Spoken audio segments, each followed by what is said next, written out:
Hi, I'm Jonathan Hafitz, and welcome to Law on Film, a podcast that looks at law through film and film through law. This episode, we look at My Undesirable Friends Part 1, Last Air in Moscow, a 2024 Russian-language American documentary film written and directed by Julia Loktev. The film describes the effort to maintain press freedoms in Putin's Russia in the period leading up to the full-scale invasion of Ukraine in February 2002. The documentary provides an intimate portrait of independent Russian journalists, mainly young women, who risk everything to pursue truth and accountability amidst escalating repression under the Putin regime. Filmed in late 2021 and early 2022, the documentary captures the moment when the legal machinery of censorship, surveillance, and state harassment converged to crush internal dissent and incapacitate civil society. It not only provides a profoundly disturbing account of what's occurred in Russia, but also serves as a broader warning about the fragility of press freedoms in a time of rising authoritarianism worldwide. My guests for this episode are Rachel Denber and Anna Nemzer. Rachel Denber is an expert on human rights in the Central Eurasia region. Until recently, she was Deputy Director for Human Rights Watch's Europe and Central Asia Division, where she oversaw research and advocacy on the region's countries and researched and published reports about numerous human rights issues, including censorship in Russia. Anna Nemzer is a Russian-born journalist, writer, and documentary filmmaker whose work focuses on the historical memory of wars in the post-Soviet space. Anna serves as a presenter on the independent Russian television channel TV Rain, now operating in exile. In addition, she's a scholar at Bard College in the United States and is co-founder of the Russian Independent Media Archive and also of Chronica, a civic tech project. Anna also appears prominently in the documentary film that we're covering today, My Undesirable Friends Part 1, Last Air in Moscow, where she features as a talk show host at TV Rain and is a central figure in the film's exploration of the mounting pressures on independent journalists in Russia. Anna also serves as a co-director of the film with Julia Loktev. Rachel, Anna, welcome to Law on Film. I'm delighted and honored, as I said, to have you on the podcast. Hi, hello. Thank you. Hi. So can you just tell us a little bit, Anna, maybe I'll start with you with this, how the film came about and how it was made, because I think that's a story unto itself a little bit. So it was summer 2021, I believe, when Julia, how I call her, we were friends before that. She called me. She was listening to the podcast made by two of my colleagues and friends, Sonia Groisman and Oля Churakova.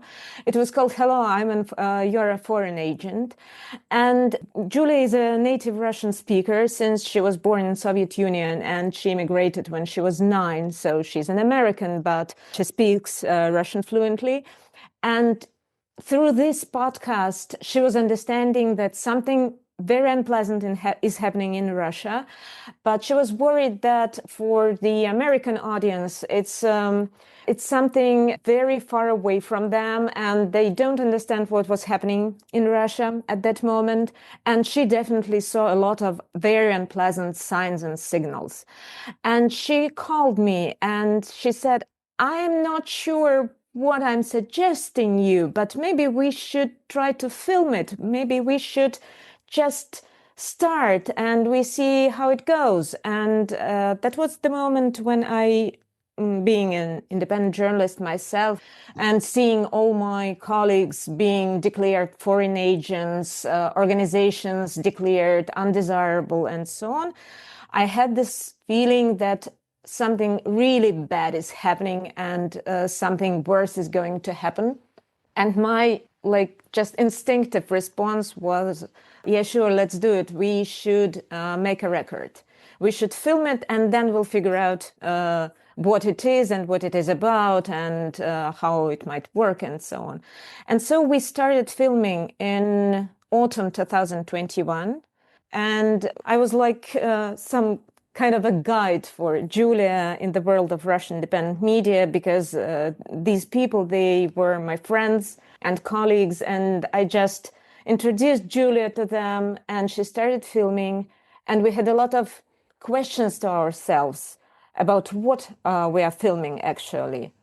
But then the history gave us all the answers, I'd say so. you get a sense of the background repression that you started, and then you move forward into what culminating right in the 2022 invasion of Ukraine and the complete crackdown. So, Rachel, the film takes place over this period. We see censorship and repression rise. I mean, I think the censorship and repression starts even well before the filming started, and that's indicated in the documentary. There's a reference to that. And you've been tracking and researching and reporting previously at Human Rights Watch on repression and censorship in Russia. So, can you give like a little bit of a historical overview of the trajectory? I mean, we kind of start. I mean, we'll put aside the Tsarist past and the Soviet era, but what was the relative openness of relative press freedoms in the Glasnost and early post-Soviet period, relative, I guess, to where we kind of the trajectory to get up to where the film started. And I mean, Anna really also is an expert in this. So I also completely defer to you, Anna, and you should jump in and correct me or even take things back further than I'm going to start. We could start with the late Glasnost era, where I think actually, the very end of the Glasnost era, like, before the collapse of the Soviet Union, I'd say like, 89, 90 probably was the golden age of press freedom, because really you could, anything, there was a lot of press freedom and probably fewer constraints. Of course, there was much less development, though, of the independent media. It was just starting. I would rather start with the 1990s. So after the Soviet Union has collapsed, Russia is now independent. It was certainly freer than the Soviet era.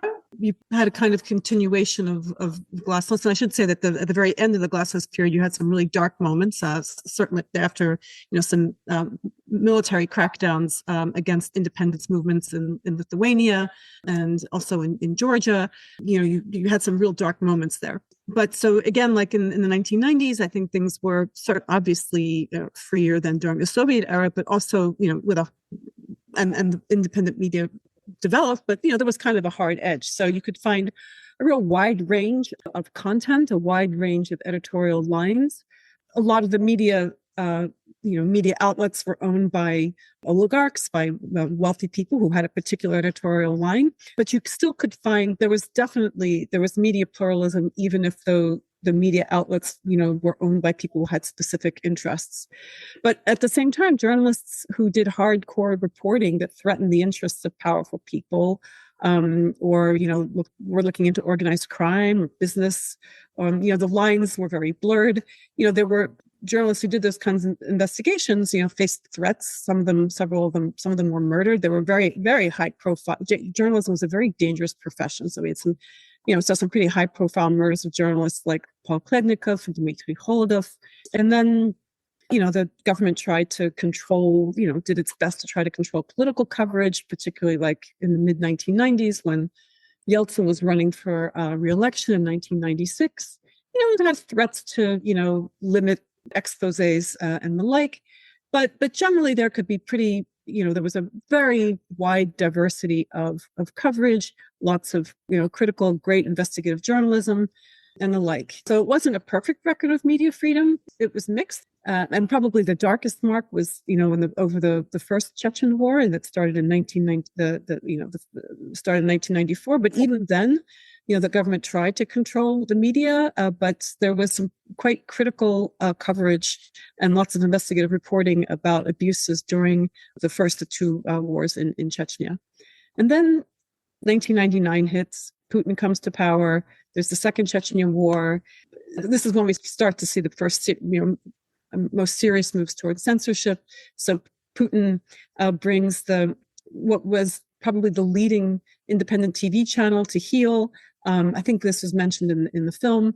He had the head of a very powerful media conglomerate, Media Most, had the head of it, someone called Vladimir Gusinsky, had him arrested, eventually, released him, but only, it's a kind of mafia gangland move, arrested him and then released him after he pretty much agreed to give up his, holdings in this powerful media conglomerate to Gazprom, which is a state-owned gas company. And Gusinsky, I think, ended up, taking up residence in Israel. So that was the first big move, I think, against the independent media. And then he also, was it 2000, 2001 on the sinking of the Kursk? 2000? The demolition of NTV is 2001. Right. So there was in 2000, there was also the sinking of the Kursk, which was actually Putin's first, I think, encounter with, with the tough media. This was a submarine tragedy. The submarine sank and took the lives of over 100 sailors. And there was a lot of criticism about how the government handled the tragedy. And it sort of took place over a number of days, and it was just agonizing. It was agonizing for the families. It was agonizing for the public. I remember it very clearly. And during this time, Putin was on vacation in Sochi, and people were really upset about that. And when he finally came back to Moscow, he faced a very tough press. That was 118 sailors who died, actually. So this is when you first started to hear him really rail against the non-state media.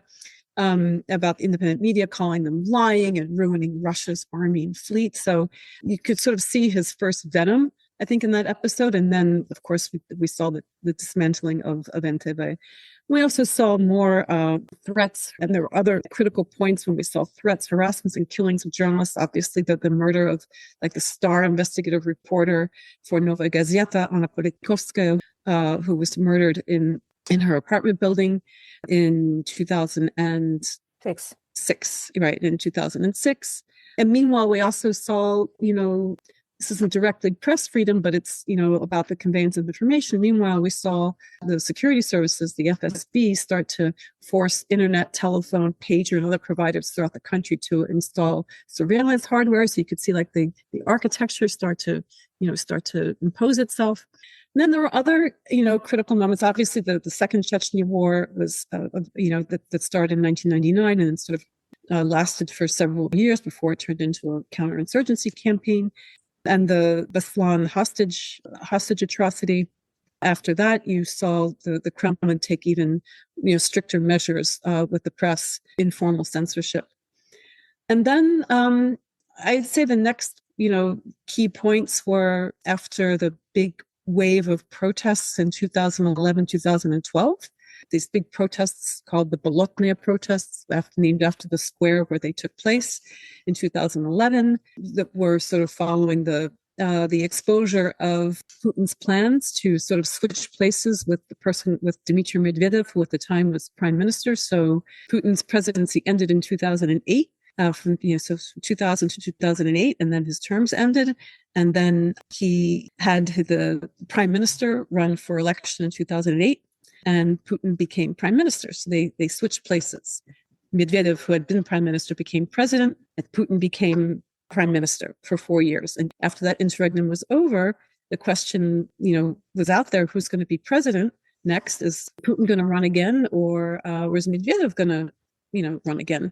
And they basically agreed behind the scenes that they would switch places again. And then people got very upset about that. And there was a lot of public outrage about the 2011 parliamentary elections, which were, this was probably the first election where people had smartphones and could actually, take video or easily take video shots of ballot stuffing, of carousel voting and the like. And so there were these huge protests, that started out about, protesting the election manipulation and protesting Putin coming back. It was like the first really big nationwide protests. And after that was over, after the protests got snuffed out and Putin came back to the Kremlin, then we saw, this is 2012 already, and this is when we see Putin really taking at the independent media. And there was step after step after step. We saw the reintroduction of insult laws, the reintroduction of criminal penalties for libel or for defamation.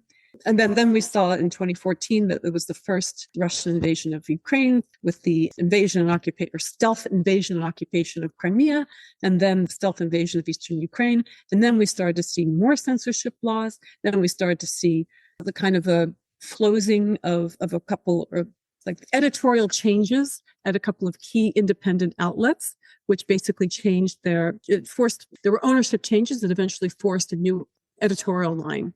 And then at the same time, 2012, 2014 is when, we saw both the introduction and the harshening of the foreign agent laws. So let me stop there. because I realize that I'm starting a whole other conversation about foreign agents. Well, foreign agent laws, yeah, we'll pick up on that because that's one of the ones I think that's centered in the movie, the foreign agent classification. Yeah. It's used against you, Anna, and your colleagues at TV Rain, other independent journalists. So what is the foreign agent law, and how is it used to suppress freedom of speech and press? And you can speak from both looking at it and studying it as experiencing it. So the foreign agent law, the foreign agent concept started out in 2012 as part of this repressive wave that happened after Putin returned to the Kremlin in 2012. And it started out as in our view, as a pernicious, toxic effort to undermine and demonize non-governmental organizations, NGOs, which Putin, blamed for all of the ills in Russia, and claimed that they were foreign funded and out to sow instability. And he sort of blamed all the color revolutions of 2005, revolutions in public uprisings in Ukraine, Georgia, and in Kyrgyzstan that took place in 2004, 2005, and 2003, blamed all of those on NGOs that were foreign funded. So this was an effort to demonize not just NGOs, but really to demonize dissent. What it was amendments to Russia's law on non-governmental or non-commercial organizations that required all NGOs to register as quote unquote foreign agents if they received any amount of foreign funding and engage in broadly defined political activity. So it didn't matter if you got a penny or a kopeck or $20,000. If you got any amount of foreign funding, didn't matter if it was from a government, didn't matter if it was from a foreign individual or if it was from a charitable organization, didn't matter if it was foreign. If you're engaged in any kind of political activity, you have to register yourself as a foreign agent and mark yourself as a foreign agent in any materials that you distribute. And you had to submit additional quarterly and semi-annual and annual reports. So in addition to all the other paperwork that NGOs had to do, they had to do all this other additional paperwork. So the government tried to say it was just an effort to, for more, financial transparency. They tried to falsely equate it with the U.S. Foreign Agent Registration Act or FARA. But, it really was just an effort from the very beginning to demonize dissent and an effort to try to equate any activities or speech that was very, quite independent of the Kremlin's line, and especially critics of the government as, something foreign, something alien about it, something subversive about it. And then over the years, there were successive rounds of amendments that expanded the law, expanded who could be tagged a foreign agent, what's considered foreign funding, amendments that made the penalties harsher, what activities are considered political. So with each successive round, the whole foreign agent concept became more and more absurd. So I could go on and on about it. It started out to be just about organizations, but by 2017, it was not just about NGOs. There was another law that created this concept of foreign agent, foreign media. So foreign media could suddenly be foreign agents. Individual journalists could be foreign agents. By 2019, any individual could be a foreign agent. And it got so absurd that with every successive round of amendments, that by 2022, you didn't have to have foreign funding. You just had to have some kind of foreign influence, and you could be designated as a foreign agent. And so, Anna, how did that affect you and how you operated? So first of all, I have to mention, I'm not a foreign agent, surprisingly. I'm a proud member of 2 undesirable organizations. But I don't know how people were declared foreign agents based on the fact that they had a talk with me, they had a conversation with me, and that fact made them foreign agents, but I'm still not a foreign agent. That's again a question of the logic of Russian state. I can't explain it. But just to add a few things to what Rachel brilliantly described.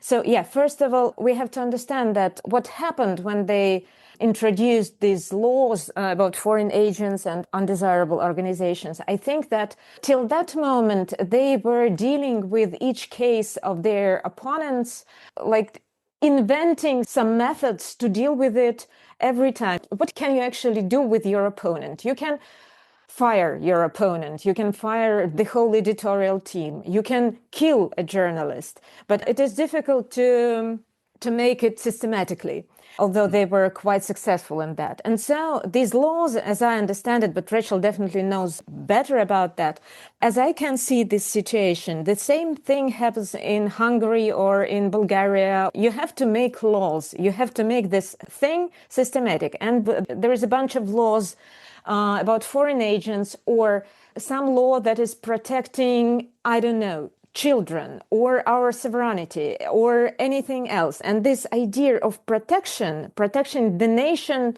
from its enemies.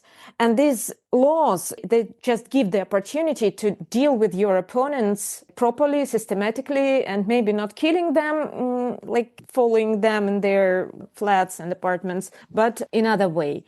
And regarding personal experience, I think Rachel described it very well. So there was a bunch of bureaucratic requirements which it was impossible to follow these rules, to obey these laws, because they were written specifically to make you uncertain and to make you guilty.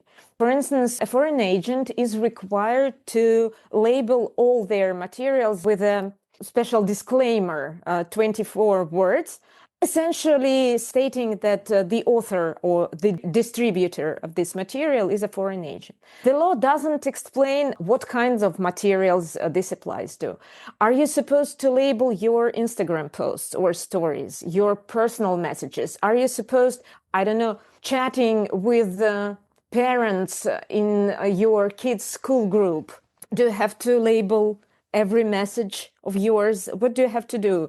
And none of this is clear. And this is designed in such a way specifically that you are always wrong and you are bound to break the law. Again, a foreign agent must also submit regular financial reports. No one knows anything about the form of this report, how it might be filled out. But 2 mistakes lead to a fine, and 3 mistakes lead to a criminal case. So you constantly live in this feeling that you are guilty and you will definitely have some consequence. And I like to add that this is what I'm describing from the point of view of a foreign agent from inside. The thing is, there is another crucial part. This creation of atmosphere of fear and kind of contagious, because you never know what you'll be held guilty of.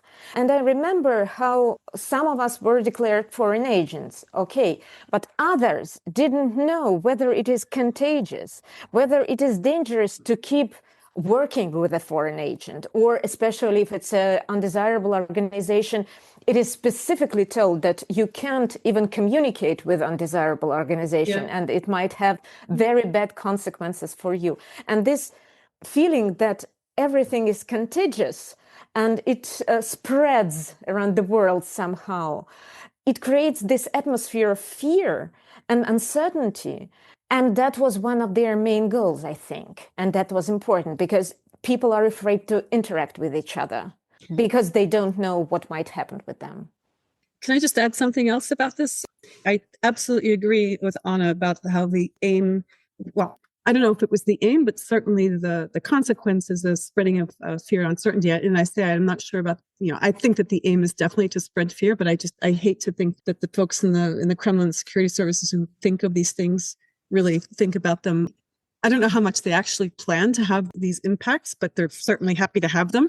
I think the other planned aspect of it, as the years wore on and the repression, ratcheted up, I think another planned outcome was the social marginalization of people designated as foreign agents. So I think, as Anna said, they wanted to spread fear among the whole community of, journalists, critics, dissidents, thinkers, academics, spread fear among them, but also create an enemies list, because I think that's what this is all about. It's about eventually it became about creating an enemies list and to shun them as a caste almost.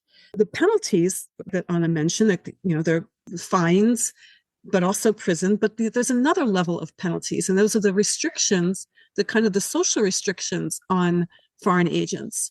And so these social restrictions are, increased with successive rounds of amendments, but they were about isolating people designated as foreign agents from society. So first it was about, well, you can't run in elections.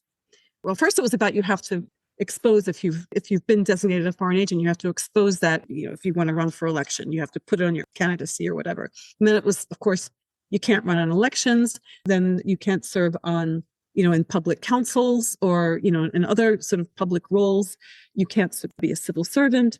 You can't have official conversations with the public, with government officials. And then it gets, a lot worse. Then it became, you can't work in education, in any education, whether it's, you can't teach children, you can't teach extracurricular activities, and can't conduct any kind of education related activities. Then it became,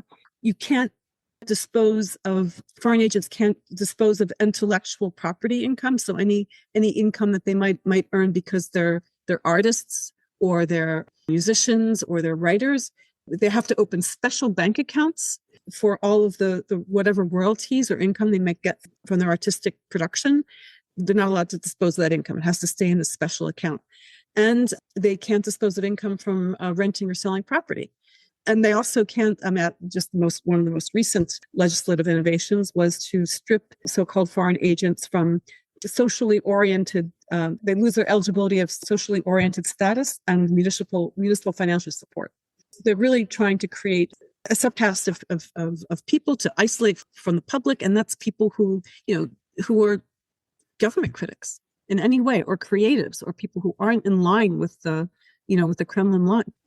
For those who are not foreign agents, right, in the film, one of the journalists, the person they were married or in a relationship with, had been designated and was in a prison, right? But for the other, like you, Anna, and our colleagues who weren't classified as foreign agents, there were classifications, right? There's one of your colleagues who had to account for her money, right? And they're also at TV Rain, right? You always had to include kind of disclaimer at every broadcast.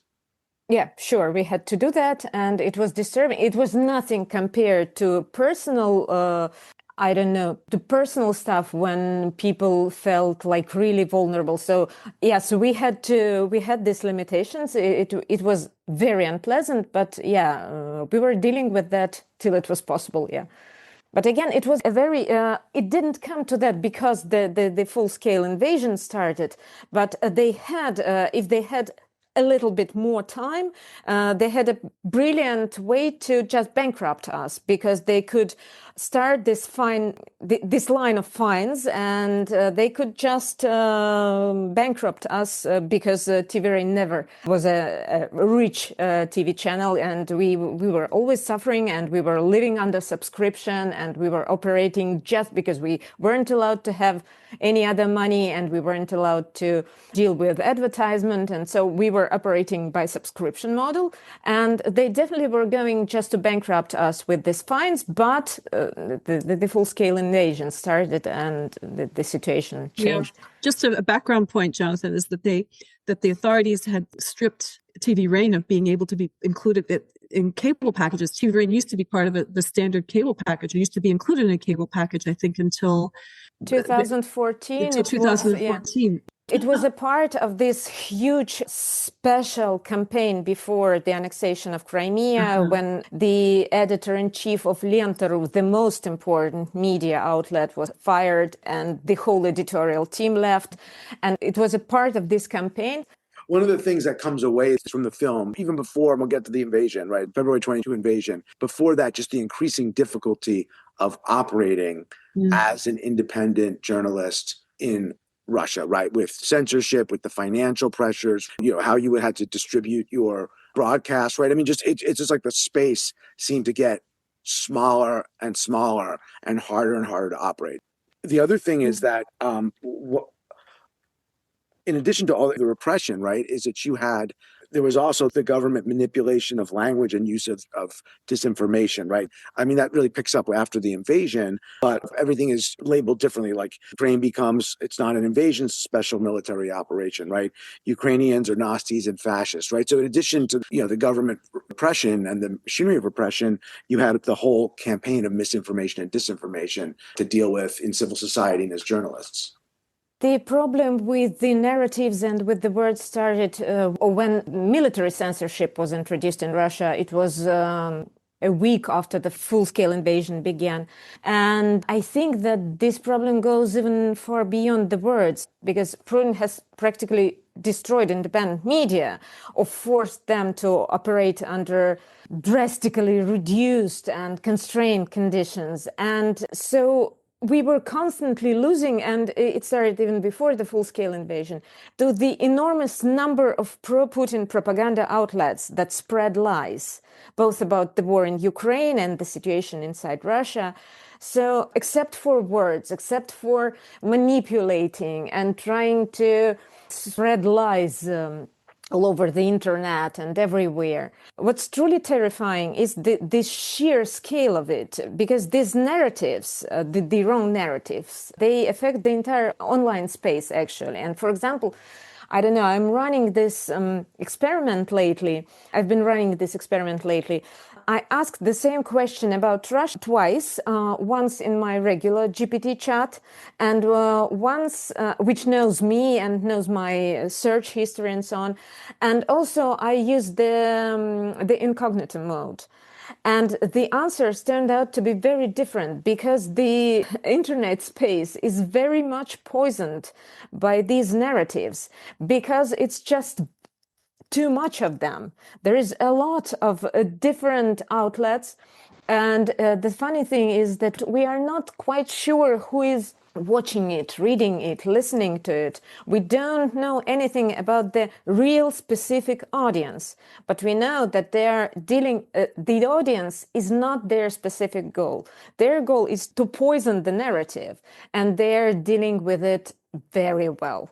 And so it is not only about the words seem like a small and very vivid part of that, because we can describe how they forbid to call this war a war and how they use some euphemisms and so on. But the sheer scale is something that, because we are constantly losing to them. And just one thing to add about the sheer scale is this is where you need to also look at what the authorities have done to remake the internet in Russia, both through internet architecture and through censorship and blockings, while at the same time they just manipulating search engines and other manipulations. The authorities are sucking out, blocking information through censorship and blocking and the like, and flooding the zone with disinformation. And that's a kind of a separate conversation, but there's a lot that's happening in the tech world to facilitate that.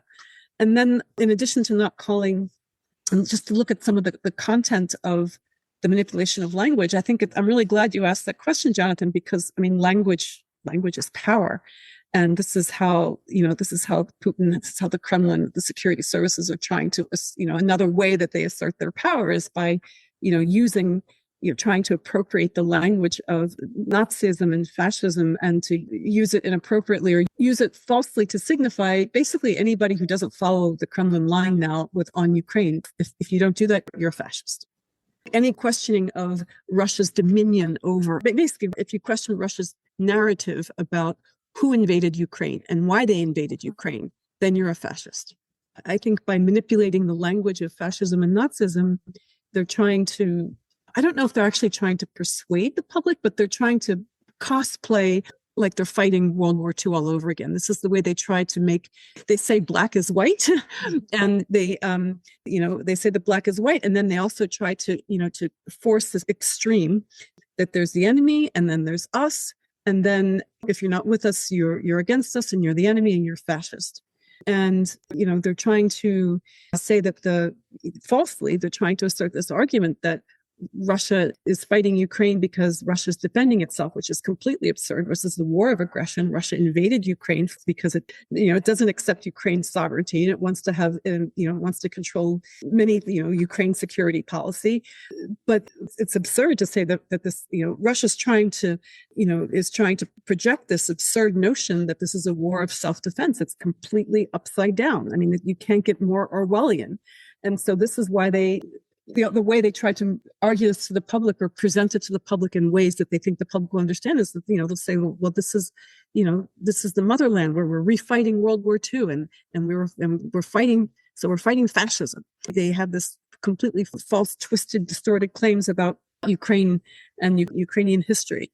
And so if you don't take the Kremlin view of history, you're fascist.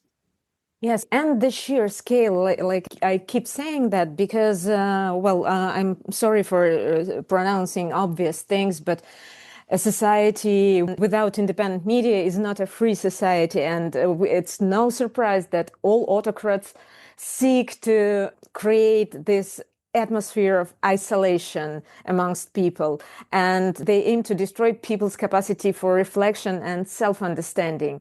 And so if they had all the infrastructure to spread these lies and false news and fake news and so on, they had all this infrastructure prepared. They had to erase the independent media, which was done like properly, and they had to make the situation, like we say it in Russian, every kettle is telling this. So yes, it is everything, and this propaganda is everywhere, and the society doesn't have these tools for reflection, for self-understanding, for keeping their memory, for, I don't know, for protesting. I don't even say that now, but they don't have the capacity for protest thoughts. That's what frightens me the most, because the infrastructure for this propaganda was prepared very well. Yeah, and you can see that in the movie, I think, the way the propaganda and the way they just try to marginalize independent voices, like Voices for You, Anna, your colleagues at Project Brain. It just gets harder and harder to operate. One of the things that I thought was sort of really interesting and striking in watching the film was there's a couple times when they say, or I think it's your colleague, your colleagues, this is all before the invasion of Ukraine, the 2022 invasion of Ukraine. It's still not North Korea, right? It still hasn't yet become a true totalitarian state. And so it just seemed like the way that you just were, the sort of authoritarian and fascist or something on a continuum, and the ground is shifting underneath, but yet it seems to get closer. I just wonder if you could just talk about that, because it's sort of like there was still some space and it just kept getting narrower and narrower in what you had to operate. And you could still, earlier pre-2022, you could point and say, hey, we're not North Korea yet. We can still kind of do our jobs, albeit amid incredible challenges. But anyway, I just want to hear what your thoughts were about that. And we kept asking each other about some pivotal moment. And I think that there wasn't one single pivotal moment.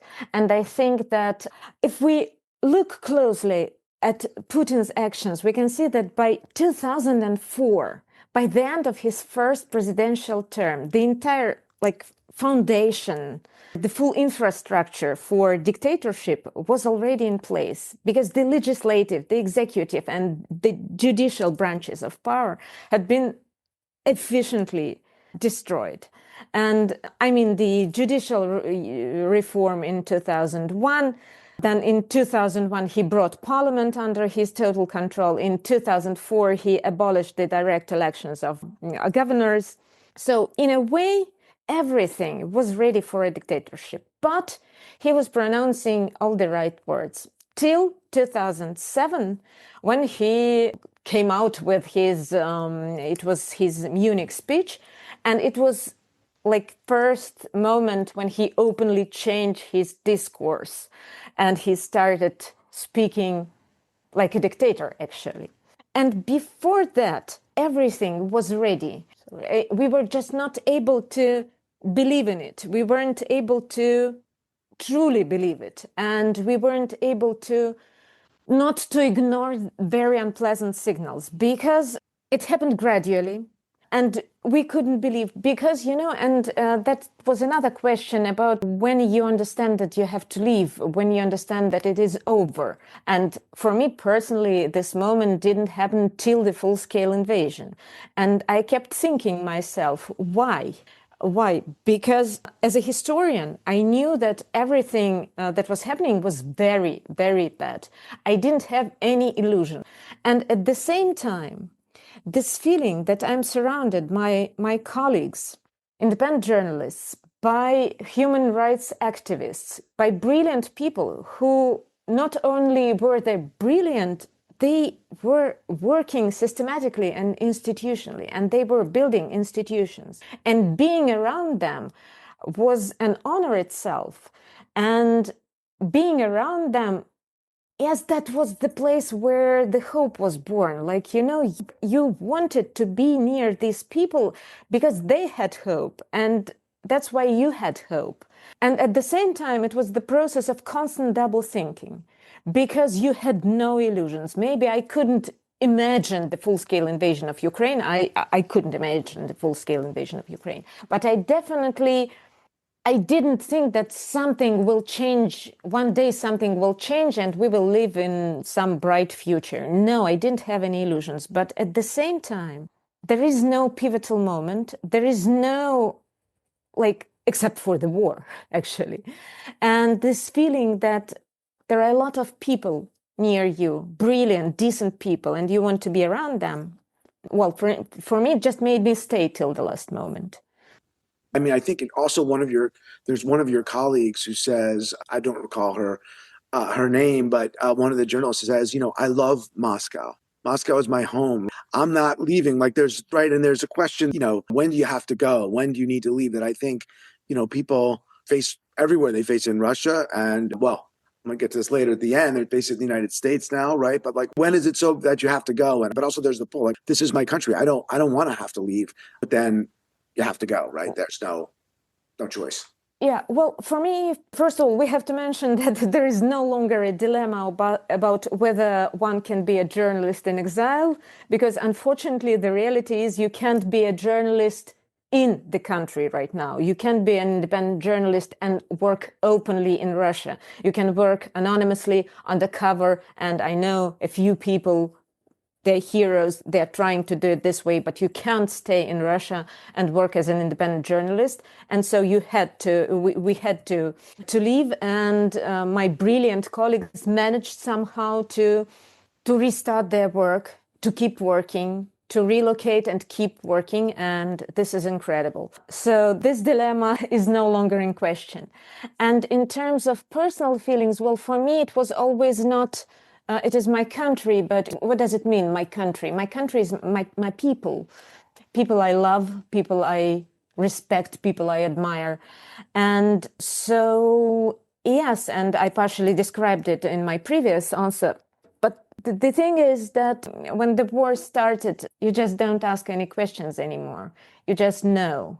And a lot of these people leave as well, and you understand. I wasn't actually in Moscow when all this happened, but I thought I was going back in a week. And then I understood that I have nowhere to go. I just don't know what's left there. And it was as simple as that. And most of these people that I love, that I admire, that I respect, had to leave. Some of them stayed because they had some very special circumstances.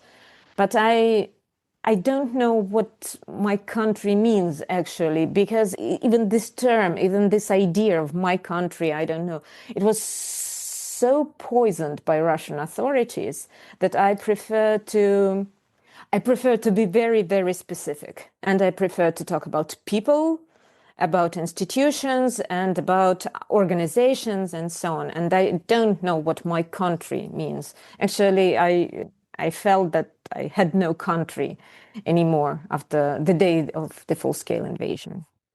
Yeah, it seems like, as you both explained, it kind of happened gradually. Yes. It happened all at once, right? And the film, I think, does this amazing job about what that was like, right? When, you're filming your broadcast, your news broadcast, and the Russian authorities are outside and everyone has to leave all of a sudden. And you can see with the camera, it really takes you there into the total kind of fear and chaos of that moment. I think it's very powerful to see that captured on film, and to have lived it must have been, something else for your colleagues who were there at the time. Yes, well, thank you so much. And I have to say, well, it's just the greatest Julia's achievement that she managed being at the same time inside the situation and knowing all of us and knowing the context, and at the same time keeping her distance and being able to film, because none of us was able to film anything at that moment. And it was just incredible ability to combine these two feelings inside of her, because she was definitely also very emotional about that. These feelings and these qualities which let her just film it, just to make this record. Did she face problems up until in filming it, even up until then? I mean, how difficult was it to make this film for her, the director? Well, it was definitely very difficult because we had, first of all, it was very difficult, like just technically, because we made this decision not to film it on Julia's iPhone. It was a deliberate decision because we realized that using someone with a camera, using a big, heavy technique, we will just, equipment, we won't be as quick and mobile as we need. And so we decided that Julia will film it on her cell phone. And so it was just on her, just to film it, just technically. And it was a very hard work. And she was following us in all countries we had to fly through and so on. And we couldn't count. I tried to count how many countries she visited during this period of time. And it's like, I don't know, something like 20 or even more. I don't know. We have to check it with her first. It's just the easiest part. Then, of course, it was very emotional for her because she wasn't like an independent observer. And at some point, she was very frightened because the night the demolition of TV Rain, the night they get this warning to leave the premises immediately, she was there and she was filming and she was like properly frightened. And of course, I think that it is emotional, but also from the point of view of the creator, I think it's really difficult. It's exciting and it's inspiring, but at the same time, it's very difficult to work without any scenario. And we discussed it from the day one that we don't have any scenario. We don't know what was going to happen. And you have to be in such a constant mobilization to be ready to run, to fly, to follow someone. And also there is a question about the end of this movie, because we still don't know. And it would be wonderful, just wonderful to end it with Putin's death, or I don't know, with something as pleasant as that. But we don't think it's happening anytime soon. So yes, it's a challenge. Or before the ICC, he's been. Yeah, I think it'd be really pleasant to end it with Putin in jail. That's my dream. Yeah, that's my dream too. And then his death. Yeah, jail. I think having him. Jail is definitely better than death. Yeah. I was really struck when I watched the movie just by how it conveys the stress of the moment, the chaos of the moment, and at the same time, you said you have no scenario, but it struck me that you're documenting history. This is how history happens. I think now when students of history look at, how the first Russian immigration happened after the Bolshevik Revolution, so many people have told the story that we tend to think that it happened in some linear, it's tempting to think that I guess it happened in some linear way. And it's all very neat. And this is how it all unfolded. But almost certainly it was as individually chaotic as Julia's film conveys for you. Yes, yeah. The other thing that's so terrifying when you think about it, there's, you have the check of independent media, right? And there's efforts to repress what you do. And you mentioned this before, and I think Rachel's is probably something, you had looked at, but the decline of any other institutions, right? Where the courts, right? I think was mention of the judicial reforms. There's nowhere else to go, right? I mean, there's protests in the street, but those are limited and repressed. There's no political opposition and there's no judicial check. It's not in the movie. No, exactly. I mean, as Anna said, I couldn't agree with her more. I mean, by 2004, 2005, all of the elements were there for there to be no parliamentary opposition. The parliament already became a pocket parliament. The courts had been brought to heel. The conviction rate in Russian courts, the acquittal rate is infinitesimal. I mean, it's just so tiny. You don't stand a chance. And the judges, the prosecutors, obviously, but the judges are, they are the handmaidens of all this repression. The only hope you can have is for your case to be returned for further investigation or for the charges to somehow be requalified. I mean, this is a law broadcast, so I thought I would add this. You can hope to have maybe the charges requalified or, get a less serious charge or with a milder sentence, or you can hope for maybe a milder prison regime. But I think it's important to focus on this for a moment because there are court cases happening, and obviously with a preordained outcome. But there are, many lawyers who are doing the courageous work of defending not just the dissidents and journalists and others accused of involvement in an undesirable organization or on foreign agent charges, but also the many thousands of Ukrainians from occupied areas occupied by Ukraine that have fallen into the hands of security services on all kinds of false charges, who also need legal defense, whether they've already been transferred into Russia or whether they're still in occupied territories. And there are lawyers who are doing this incredibly courageous work. I think we need to bear that in mind. I also think it's important to remember that courtrooms are still places where people still go, people can still get into trials of government critics when they go on trial.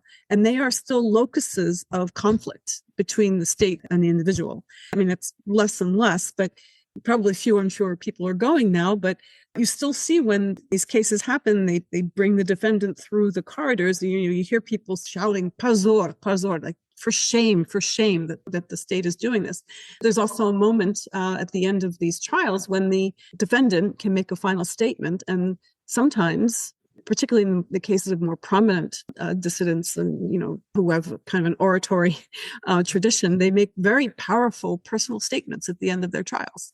So this doesn't quite answer your question, Jonathan, about, where do people go? What can they do? But I think it is important to note that there are still voices inside Russia that are trying to tell the facts, that are trying to provide some, even if it's palliative assistance for people who are being, who have tried to speak the facts of what is happening in Ukraine or other elements of dissent.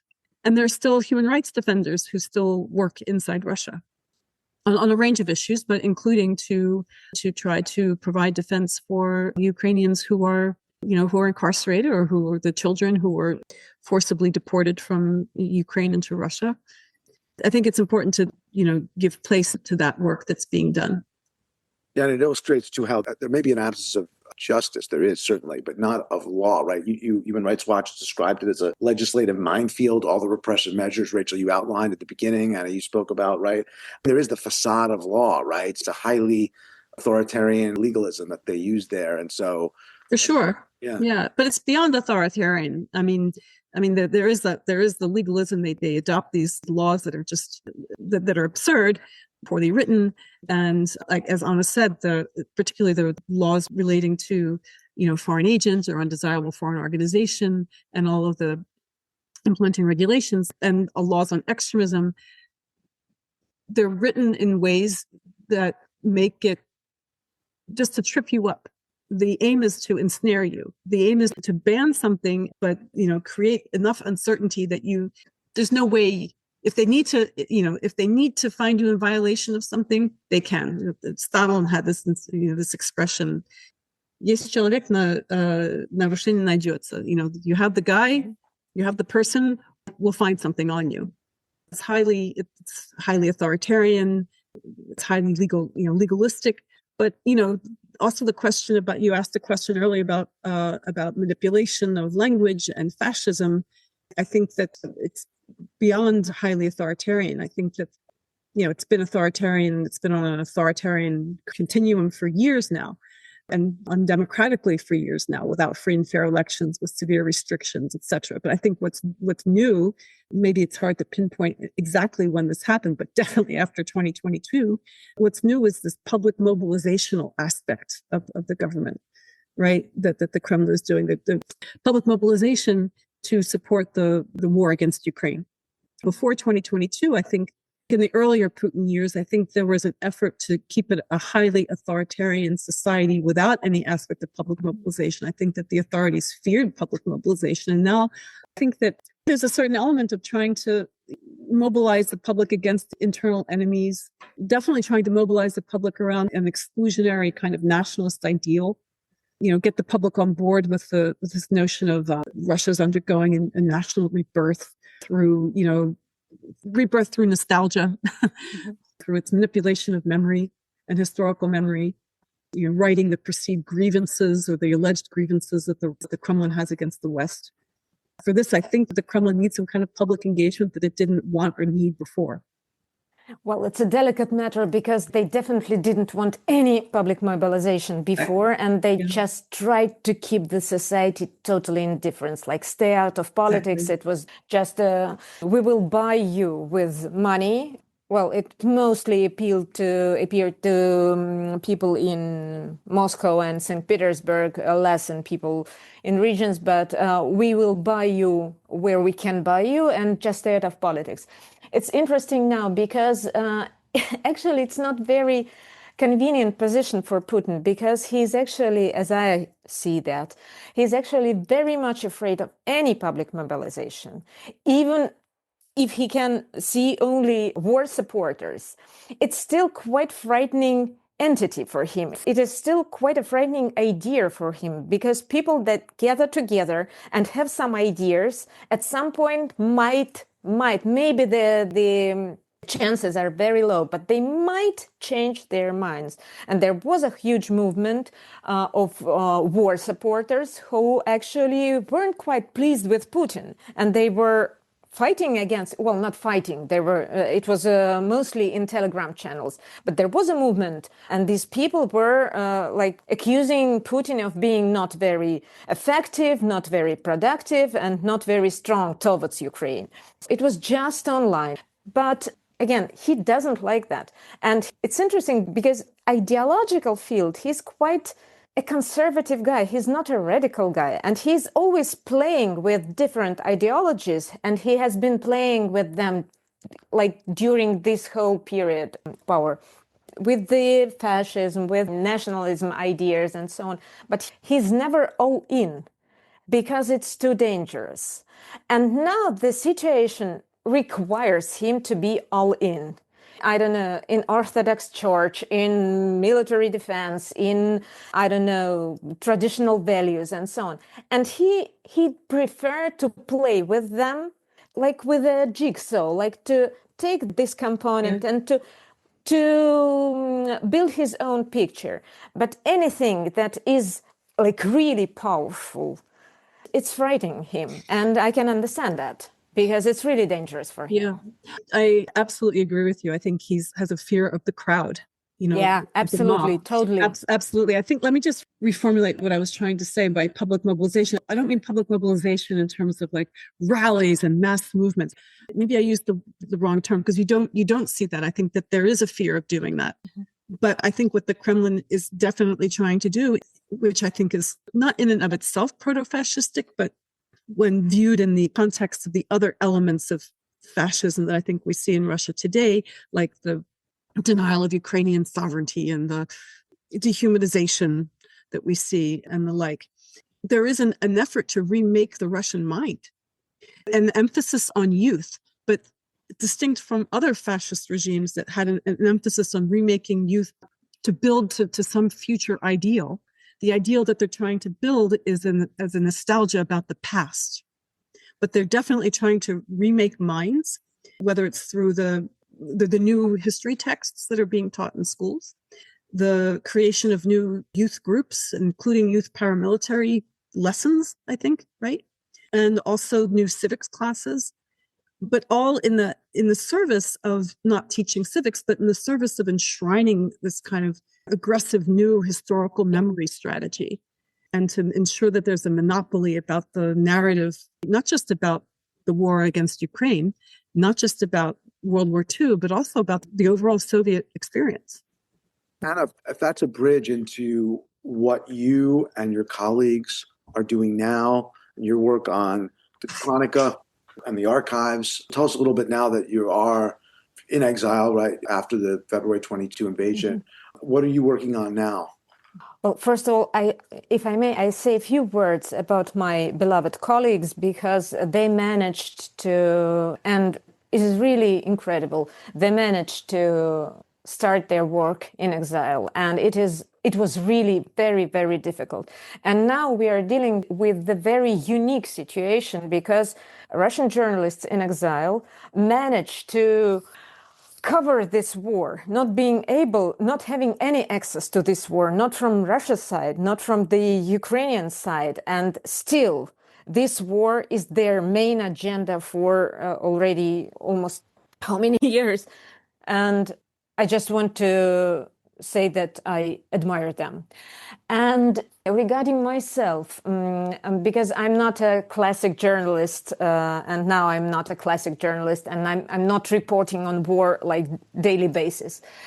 My colleagues and I, my other colleagues and I, we started a project which is called RIMA, Russian Independent Media Archive. The idea was the same as with this film, because it was like my main idea during all my professional years to keep the historical record. And we were terribly afraid when the full-scale invasion began and when websites were being blocked and journalists were being persecuted, and some of them went to jail, actually, after all these laws were introduced in Russia. And we were just terribly afraid that this historical record, their work that they've been doing for more than 20 years, that will just disappear. And we started this archive, and it was launched 2 years ago. And now we understood that we are a little more than just an archive, because we're a little more than just Russian, because we are dealing with other journalists from other so-called difficult countries, and they also need such archives. We are a little bit more than just media, because we are dealing with other types of archives. And we are a little bit more than archive because we developed, our incredible IT team developed some AI tools which help independent journalists with their work. And so the main idea is to work against oblivion, to keep the historical record and to work against oblivion. And thank you for the opportunity to say a few words about that. And I think there's also going to be a second film that Julia Loktev is working on, My Undesirable Friends Part 2, Exile, which will follow the same, you and your colleagues, and looking at what you've been doing outside Russia too. So, I mean, this film was so powerful, and I'm sure the next one will be equally. And I think it's really a must-see for anyone who wants to understand what's happening in Russia. I mean, you read a lot about the war in Ukraine from a kind of foreign policy standpoint, at least in the US, but you don't read as much about what's happening inside Russia and what happened before and after the Ukraine invasion. And I think it's just eye-opening. And if I could ask just one more question, I do want to, it's particular, I should say, as a US observer in the second Trump administration, it is particularly eerie. And there's so many times during our conversation today where I wanted to say, hey, this is kind of happening here now, the corporate control of the media, the remaking of the past, the punishing of enemies, the using of laws, the weapons, all those different things. So I would just ask you, just in closing, are there any parallels you see? I mean, we're not anywhere near Russia is yet on that continuum, but are there any parallels you see, for example, in efforts to assert greater control over media and limit dissent, and just broader lessons from the experience of Russia? I'm sorry, I start laughing nervously whenever someone asks me about that. So yes, I see too many parallels. I live with a constant feeling of déjà vu, and it is very unpleasant. And at the same time, I know that the contexts are different, and I try not to make like direct comparisons. But the problem is that, how do I describe it? That our miserable, absurd and preposterous experience can be really transposed or translated. Actually, we have a translation, but it can be translated, not because people won't understand us or listen to us. They will, and I know they do. But the whole experience is precisely about the impossibility of giving advice. If we could give any advice, we would give it to ourselves. And it is all about how, even when you understand everything, you still can't move. You can't do much about that. And some time ago, I used to say, don't ignore the bad signals, trust yourself. And if you feel that this signal is bad, then believe yourself, it is really bad. And they are really very unpleasant. Like, believe yourself, trust yourself. But again, it's a really bad advice, because we knew that the signals were bad. And our entire experience actually shows how knowing everything, it's not... it doesn't help. You can know everything and still be almost powerless to act. And so, well, if I'm not giving this advice to people to mass emigrate from America, and I definitely don't want to do that, it would be a little strange. I don't know. I honestly don't know. I just hope, I hope that the differences are bigger than there is a lot of parallels. There is a lot of déjà vu, like really. It's a very unpleasant feeling, but I still hope that there are some differences in our anamnesis, in the institutional structure of the state and so on.